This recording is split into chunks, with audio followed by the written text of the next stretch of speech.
This channel is for educational purposes only. Please do your own due diligence before making any investment decisions. This is Joe Rabil, going to give you a stock market update. Now, we've got some cross currents when we start to look at multiple time frames, so I want to make sure I go through that and explain why we're at a pretty critical point here and what the key levels are. As we start going into some of these other things, especially with the momentum in multiple time frames, I would if you have an interest in learning more about this, I would suggest starting with the book. It's at rabilstockresearch.com/book. Also, if you do enjoy this content, please hit that like button and also subscribe. Okay, let's start out with the sentiment. It has moved up from 36% last week to 37%, meaning there's 37% more bulls than bears right now. Now, it's still in the neutral camp. I think if this pops up to 40%, that would be, I would move this over to the negative side. It would be a little bit more concerning. And we'll have to see. Market has been trying to pull. I mean, it's a down week right now, but as of this morning, the futures are showing they're up a little bit.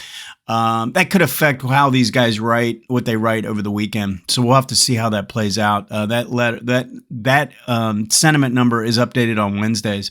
All right, let's look at this overbought, oversold oscillators at 66. And I'm looking at this and I've put it back to neutral now because it has dropped down below and it did confirm this last peak. So we made a higher high in the RSI.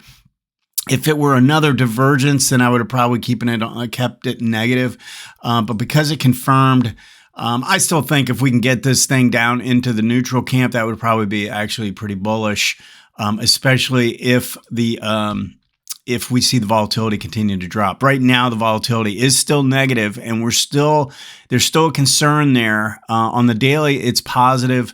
I did switch the momentum for both the weekly and the daily to neutral. I'm going to go into that when we switch over to the different time frames. But the trends are bullish and the monthly momentum is bullish. And this isn't overly, bearish. It's just a few things kind of flipped or switched, and I'm a little concerned about what's going on in the ADX on the weekly chart. All right, let's start to look at these in a little bit more detail. So this is what I've been saying to my subscribers. So what I'm looking at is I think this needs to pull back a little closer to the 18-week. If we can survive an 18-week pullback or test and have this continue to drop, then I'm thinking that's a bullish bias. That would be really positive. But the fact is we're a little stretched away. We keep kind of pushing a little higher. And so, yeah, this is going to drop because there's not a lot of big bars here or anything, but there's also not a lot of real strength either. We're not getting a lot of power to the upside move, but it's natural for this to pull back as this is kind of lingering higher like that. What'll be important is if we get a pullback and it doesn't affect this. If we get a pullback that causes this to do that, then we know what we're in for. That's a lot more bearish condition. All right, now, we've gotten this a second time. So we got a pullback here and look at this declining here.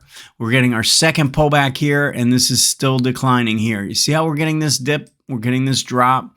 So I'm somewhat encouraged by that. Now, we do need to see some kind of a trigger back to the upside, and we can look at the hourly to see if that's potentially going to happen here. But I think it's just important to recognize the condition that's in place. It doesn't mean it's automatically a buy, but the condition is bullish here. See that? This is a bullish condition. Trend is up and the volatility is down. That's what we're looking for, especially when we get down into these oversold conditions. All right, let's switch over. So the monthly chart is continuing to push higher. We're coming closer to the end of this month. So how this month finishes will be important because right now we've got a little bit of a green bar here. If it gives back a little bit, it's going to look a little bit more like a doji. I mean, this could qualify as that because it does look like a narrow range bar. I haven't actually looked at that, but it might be the smallest bar from here. That's 1, 2, 3, 4, 5, 6, 7. So yeah, I think it would be a narrow range bar, or at least qualify for one if it closes like this. So that would make the low of that bar actually pretty important because it's stretched away from the 18. So this is something to keep in mind. Both the momentum MACD and ADX, I think, still look okay. Okay, so let's look at this weekly chart. So we've continued to linger higher. Now, I don't think this really qualifies as a reversal. I probably want to see a little bit more of a re-entry of this breakout to qualify as failure here. All right, meaning we're making a new high and Green DI is trying to push higher, and it does look like it's in command, but it isn't really that strong. It's not really expanding. And so look at how the blue line, the ADX line, is going nowhere. I mean, we're still at 17 and we're up in this breakout 5 or 6 weeks. So if we get a little bit more confirmation with some form of a little bit stronger selling, then it would concern me that we never hit a new high. So we've been confirming every new high. Every time we hit a new high, we're confirming it. Now, sometimes it takes a little while to get going. That's why I'm not saying that it's definitively divergence yet. Okay, it could turn around and go right back up without doing any real damage to this chart. And if that's the case, then we're okay. But if it starts to come down, re-enter, shows kind of a true violent break on the daily chart or something like that, then I'd start to get a little bit more concerned that we're failing on this weekly momentum. So that's why I switched it to neutral.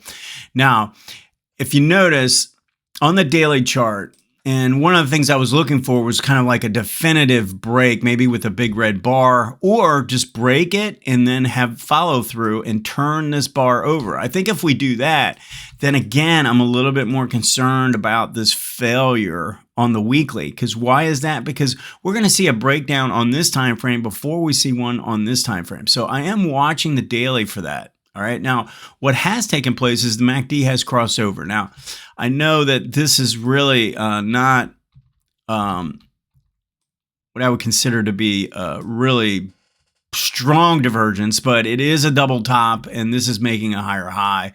So it does qualify as divergence. Now, we do have pretty good momentum conditions based on the ADX, but we're starting to see a little bit of selling. You see how we made that higher high in the red DI. So that we haven't really seen that. We can compare this to this bottom. It definitely is showing some signs. We could even go back here and see that we're taking out the selling peak from way back here from this pullback.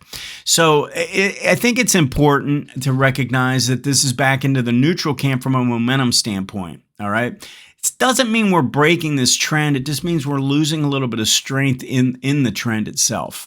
All right. Now, if this is going to turn up and get better again, first of all, we do recognize the MACD crossover, which means we're probably looking for something like that to develop if this is going to survive. If this is going to hold the 18, it's probably going to bounce up, move back down, come back down and test this area and then survive. And that's really what we want to see at this point because this crossed over like that. All right. Similar to what took place back here, came down, rallied up, tested, and then looked okay.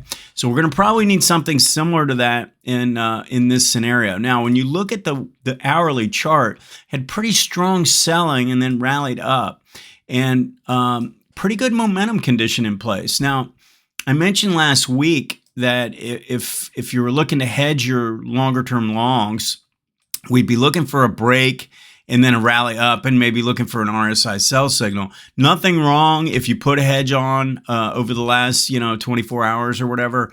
But just recognize that if we come back up through these areas, I would say, somewhere in this zone, if we're recrossing up into here, I probably wouldn't use an 18, maybe looking at the 40. If we come back up through the 40, then I'd probably just cut it and say, okay, it's not really ready to drop right now because of the situation on the daily chart. Now, the reason why I'm willing to put the hedge on is simply because of what's going on here, okay?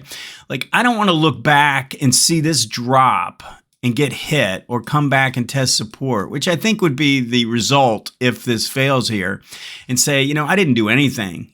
All right, so that's my thinking. It's not everyone needs to worry about stuff like that, but that's just the way I think. All right, if this ends up just pushing right back up to the upside, and then I'll take a really dinky loss in the SPXU, and I'll just move on. So that's the way I think. I've still got my longs in place. I manage my longs independent. I hold my stops. I use a trading plan. I follow the plan, let them play out independent of the market. And if I get stopped out of those, fine. Then I don't have to hedge, right?